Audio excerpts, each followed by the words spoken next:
ஆன்மீக நண்பர்கள் அனைவருக்கும் வணக்கம். நான் உங்கள் சுந்தர், செங்கை விலாக்ஸ். நாங்கள் இன்று செங்கல்பட்டு அடுத்த சிங்கப்பெருமாள் கோயில் அருகேயுள்ள சுமார் 1500 ஆண்டுகள் பழமை வாய்ந்த ஸ்ரீ பாடலாத்திரி நரசிம்ம பெருமாள் திருக்கோயிலுக்கு சென்றோம். அதன் காணொளி தொகுப்பை இங்கே காணலாம். பாடலாத்திரி என்றால் சிவப்பான குன்று என்று பொருள். இங்குள்ள நரசிம்ம சுவாமி குகையின் உள்ளே பர்வதமே திருமேனியாக உள்ளார்.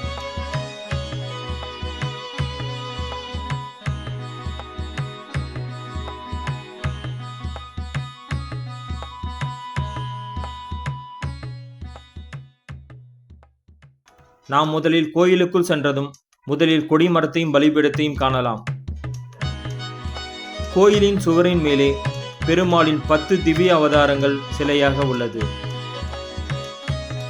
இத்திருத்தலம் சென்னையிலிருந்து சுமார் 40 கிலோமீட்டர் தொலைவிலும் செங்கல்பட்டு பஸ் நிலையத்திலிருந்து சுமார் 8 கிலோமீட்டர் தொலைவிலும் அமைந்துள்ளது.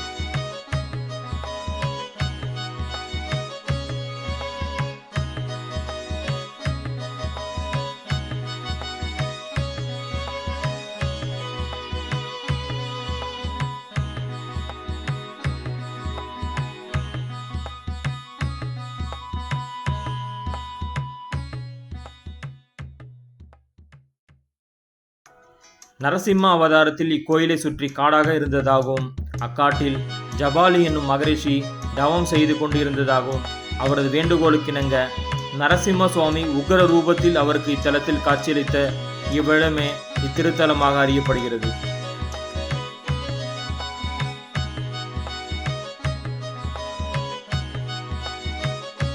இக்கோயில் பல்லவர் காலத்தில் கட்டப்பட்ட ஒரு குடைவரை கோயிலாகும்.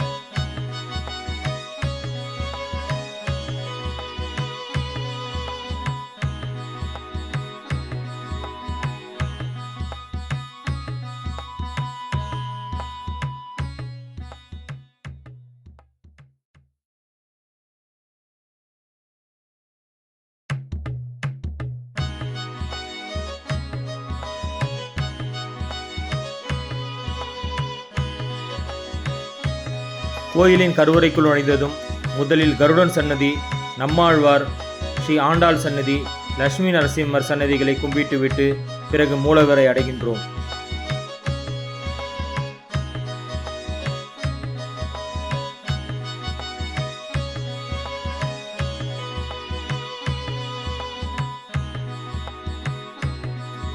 இங்கு மூலவர் மலையே வடிவாய் குகை போன்ற அமைப்பில் காட்சி தரும் மூலவர் நரசிம்ம அவதாரத்தில் பக்தர்களுக்கு காட்சி அளிக்கிறார். சங்கு சக்கரங்களுடனும் அபய அஸ்தத்துடனும் இடது கையை தன் மடி மீது வைத்திருக்கும் கோலத்தில் கம்பீரமாக மூலமூர்த்தி காட்சி அளிக்கிறார்.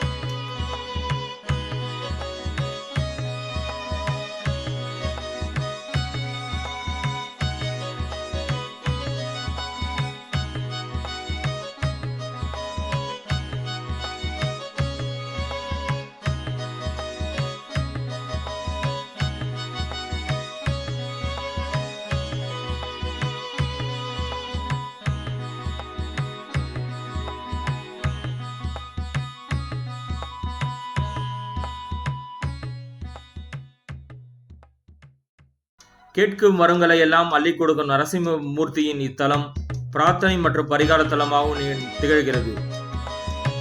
அதனால் பக்தர்கள் காது குத்துதல், மொட்டை போடுதல், திருமணம் முதலியவற்றை திருத்தலத்தில் வேண்டுதலாக செய்கிறார்கள்.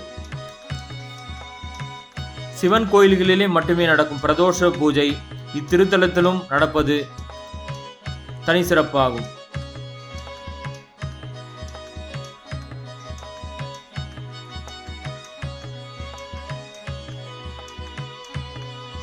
எதிரிகள் தொல்லை, திருமண தடை போன்ற முக்கிய விஷயங்களை இங்கு வேண்டிக் கொண்டால் நடக்கும் என்பது ஐதீகம். ஆகவே நண்பர்களே, உங்களுக்கு வாய்ப்பு கிடைக்கும் போது இத்திருத்தலத்துக்கு வந்து சுவாமியின் அருளை நீங்களும் பெறுங்கள்.